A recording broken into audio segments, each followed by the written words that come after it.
The Legacy Room. The letter arrived on a Wednesday morning when Olivia Bennett was already running late. The school district had cut her hours again, leaving her sixth-grade classroom only half her responsibility and her bank account only half full. She'd been awake since 5 a.m., preparing for a parent-teacher conference about Dylan's falling grades, while simultaneously researching affordable memory care options for her mother.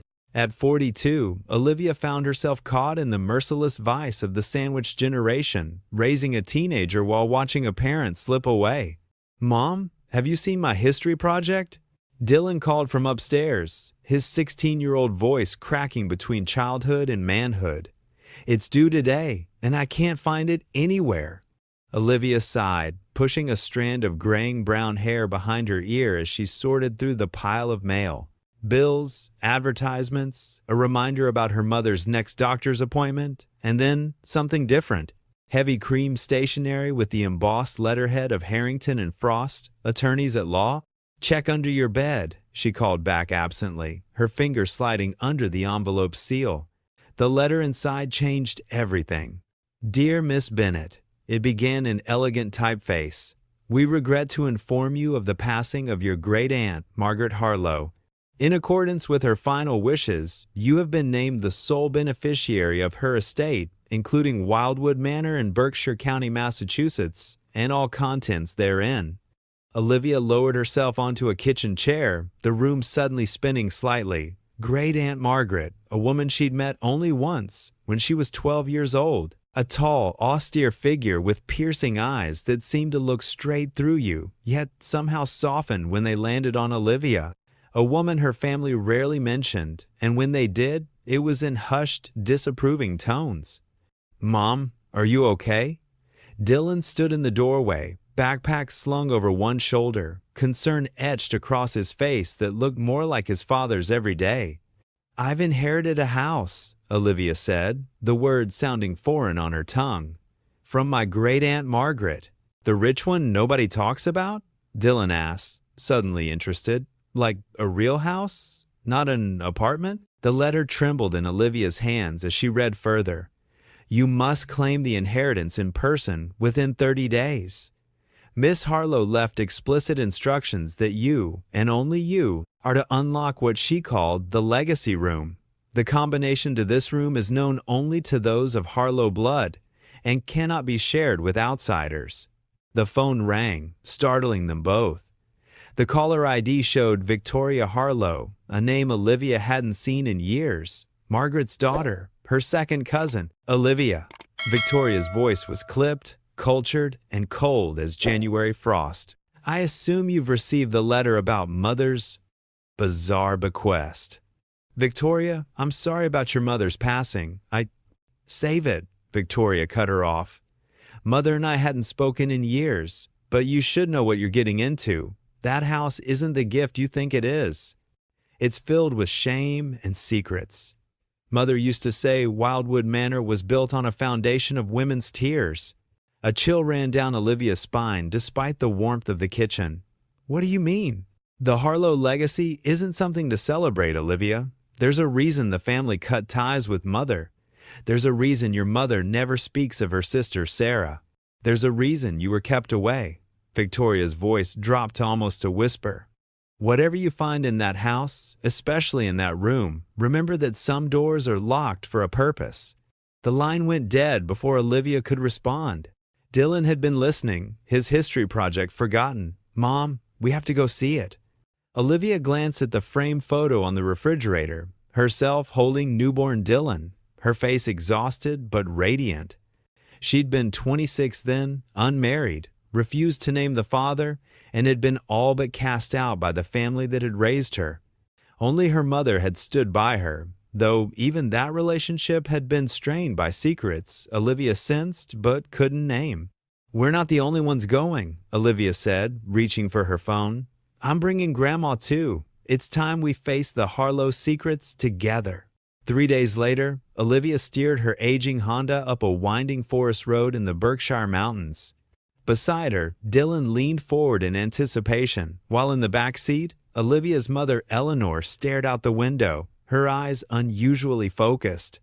I remember this road, Eleanor murmured, surprising them both. Her Alzheimer's often clouded recent events, but occasionally illuminated distant memories with startling clarity.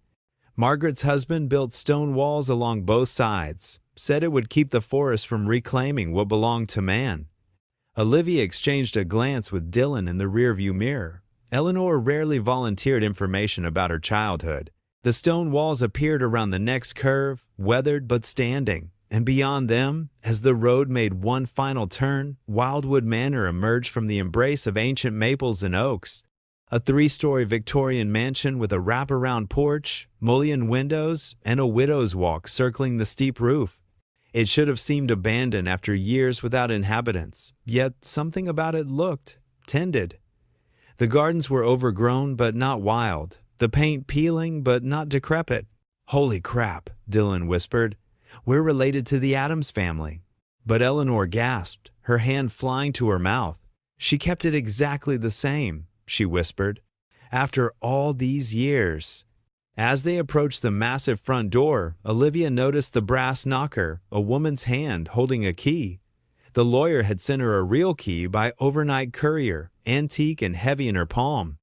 It turned in the lock with surprising ease, as if the house had been waiting for them. The foyer opened into a grand entrance hall with a sweeping staircase. Dust cloths draped the furniture, but beneath them, Olivia could make out the shapes of ornate Victorian pieces. Paintings lined the walls, mostly landscapes, but one large portrait hung prominently at the landing of the stairs. It showed 3 young women in 1,950 seconds attire, but the third figure had been partially cut from the frame, showing only an arm and the edge of a blue dress. "The Harlow sisters," Eleanor said, staring up at the portrait. "Margaret, myself, and—" Her voice trailed off, confusion clouding her features again. Dylan had wandered into an adjacent sitting room and called out, "Mom, come look at this." On a small writing desk sat a leather-bound photo album, open to a page with a single photograph. A young woman with dark hair cradling an infant. On the back, written in precise handwriting, "Sarah and daughter, 1980, the year Olivia was born." "Who's Sarah?" Dylan asked. Before Olivia could answer, Eleanor appeared in the doorway, suddenly looking more lucid than she had in months. "My sister," she said firmly, "the one we never speak of, the one who loved unwisely and paid dearly." Her eyes fixed on Olivia with uncomfortable intensity. "The one whose daughter stands before me now." The revelation hung in the air like dust motes caught in the shafts of afternoon sunlight. Olivia felt the floor shift beneath her. Decades of half-truths suddenly realigning into a new reality. "I'm not your daughter?" The words came out barely above a whisper. Eleanor's moment of clarity continued, her eyes sharp with memories unlocked. "You are my daughter in every way that matters. I raised you, loved you, protected you. But Sarah, she was your birth mother, my younger sister. And you never told me?" Olivia's voice rose, echoing in the high-ceilinged room. "For 42 years? Dylan stepped closer to his mother, his hand finding hers. Even at 16, he understood the ground was shifting beneath their family's feet. "It was different then," Eleanor said, her voice trembling. "Sarah got pregnant by a man the family considered beneath us. Father threatened to disown her. Margaret was the only one who stood up for her, who helped her through the pregnancy. But when Sarah got sick, cancer, so quickly, there was no choice. I took you as my own to protect you from the scandal." "And Margaret?" Olivia asked, her mind racing to connect the fragments. "Why would she leave everything to me?" "Because you were Sarah's child," Eleanor said simply. "And because Margaret made a promise." Their exploration of the house continued with this new understanding coloring everything they saw. Wildwood Manor revealed itself room by room, a library with first editions lining mahogany shelves, a music room with a grand piano still in tune, a solarium filled with plants that somehow survived despite years of neglect. In Margaret's study, Olivia discovered shelves of journals, dozens of leather-bound volumes dating from 1945 to just months before Margaret's death. She pulled out the earliest one, opening to a random page. Father was furious again today about the women protesting downtown. Says they should be home taking care of their families instead of marching for voting rights they'll never properly use. I said nothing, but placed another $50 from my allowance into my secret fund. Someday I'll use his money to undo his damage. The journals from the 1,970 seconds revealed more. The scheme is worse than I imagined.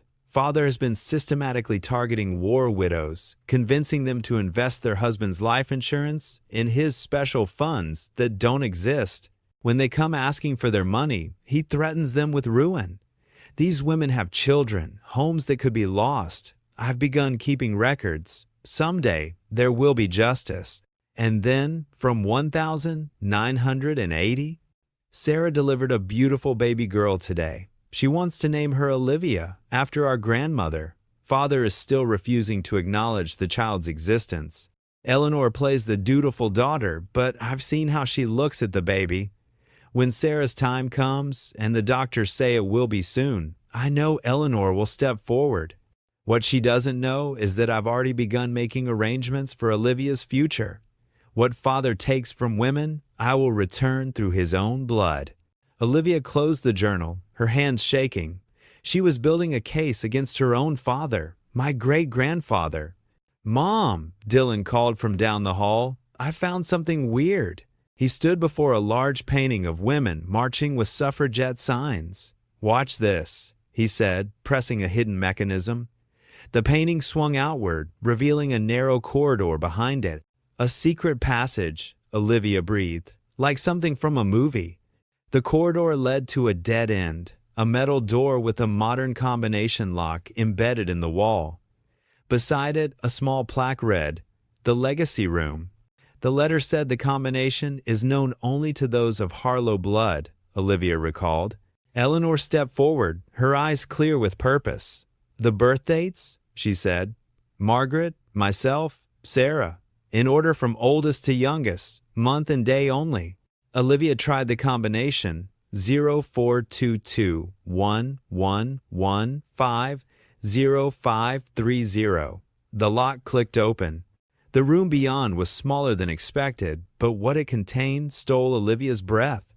Along one wall stood metal shelving units lined with velvet pouches, glass jars, and wooden boxes. Olivia opened one pouch, gasping as diamonds spilled into her palm, raw, uncut stones of various sizes. But it wasn't just diamonds. The opposite wall was covered with photographs of women of all ages, names and dates carefully noted beneath each one. In the center of the room stood a desk with ledgers, hundreds of pages documenting payments, investments, and notes about restoration of assets.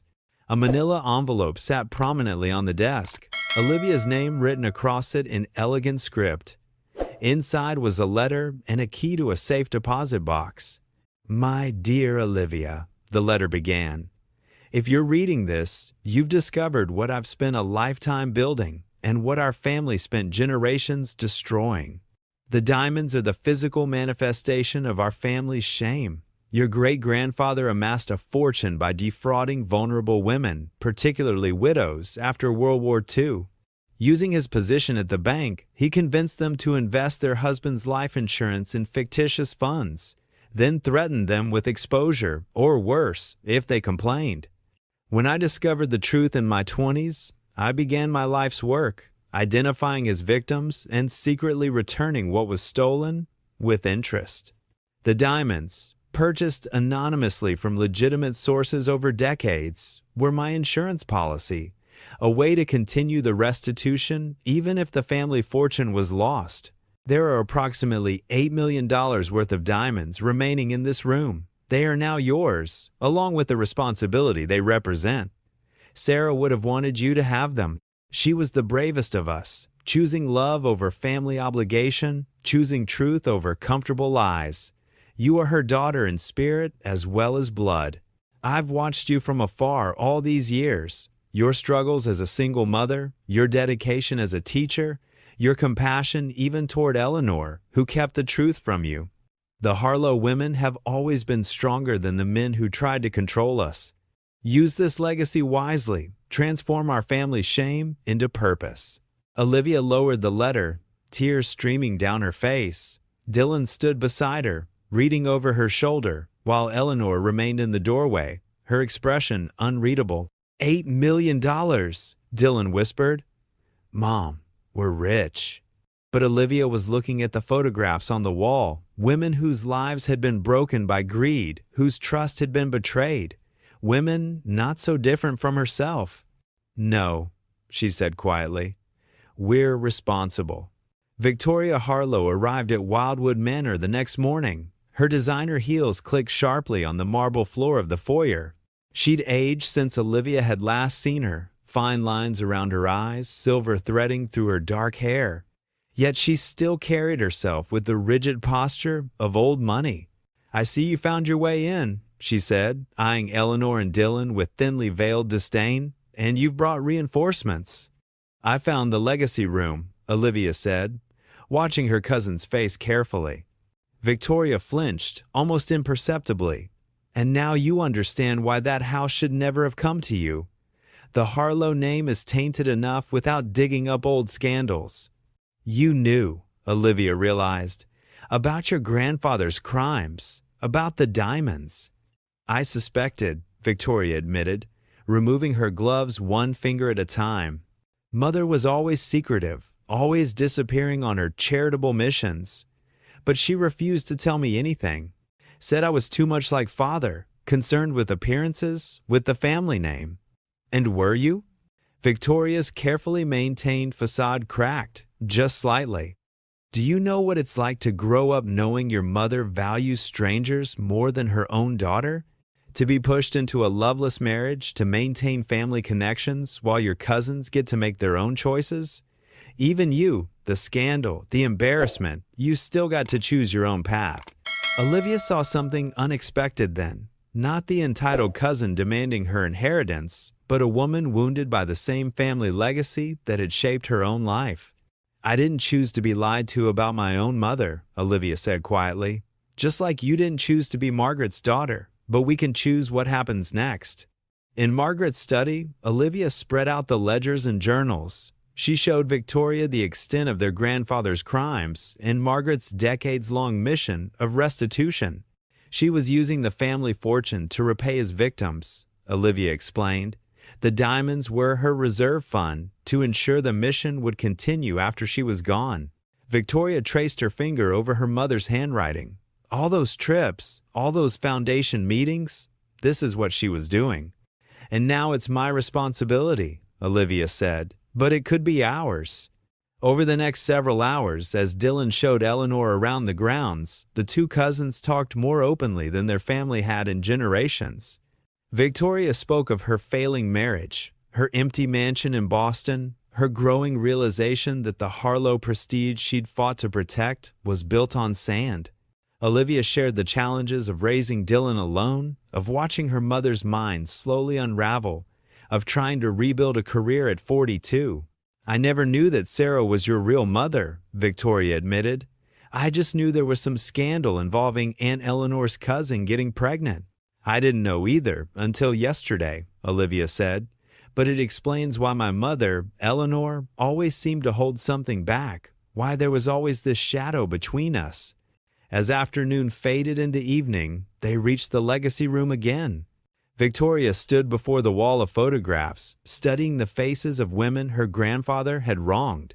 There's one more thing you should know, she said, turning to Olivia, about Dylan's father. Olivia stiffened. I never told anyone. Mother knew, Victoria interrupted. Michael Davenport, son of Patricia Davenport, one of grandfather's victims. She gestured to a photograph on the wall, a young woman with Dylan's same determined chin. You fell in love with him in college, but when Mother told you the connection, you ended it, rather than bring the families together.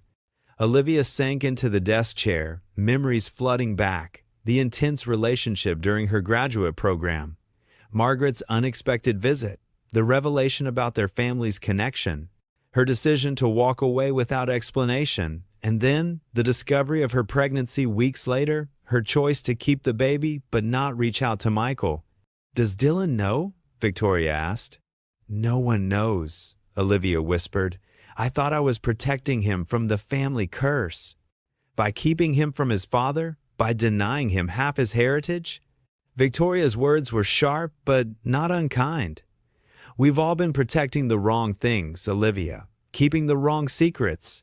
That night, the four of them sat around the dining room table, Olivia, Dylan, Eleanor in one of her clearer moments, and Victoria began the slow, painful process of unwrapping generations of secrets. There were tears, recriminations, moments when it seemed the fragile new connections might snap. But by morning, something had shifted, like the house itself had exhaled a long-held breath. 1 week later, Olivia stood on the porch of Wildwood Manor. She watched a crew install a new sign at the entrance to the property. The Harlow Women's Center, finding strength through generations. The diamonds had been appraised, with most set aside in a foundation to continue Margaret's restitution work. The remainder would fund the renovation of Wildwood Manor into a retreat and resource center for women in transition, particularly those in midlife facing unexpected challenges. Eleanor had moved into the East Wing, where her good days still outnumbered the bad. Victoria had taken a leave of absence from her corporate law practice to help establish the foundation. Dylan, after an emotional first meeting with his father, who had never remarried, who had always wondered what happened to the woman who disappeared from his life, had started organizing a youth program connecting teens with seniors. As for Olivia, she had taken a sabbatical from teaching to write a book, 3 Generations of Women from Secrets to Strength, drawing on Margaret's journals and her own experience.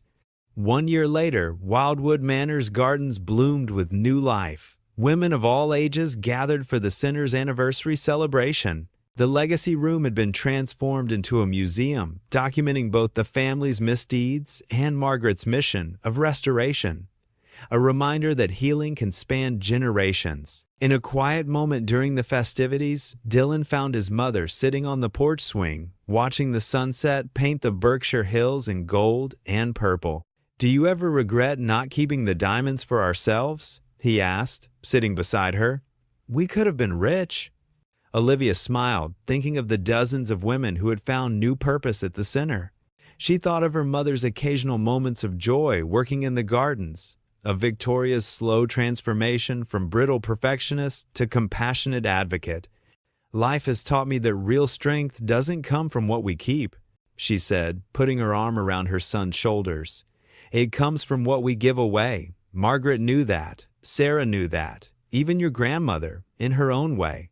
Later that night, after the guests had gone and the house grew quiet, Olivia sat at Margaret's desk, now her desk, and opened the final journal her great-aunt had left, with its many empty pages. On the first blank page, she wrote, "The true Harlow legacy isn't diamonds hidden in darkness, but strong women stepping into light, one generation guiding the next. Today, I finally understand why Margaret chose me, why Sarah loved me enough to let me go, why Eleanor protected me the only way she knew how.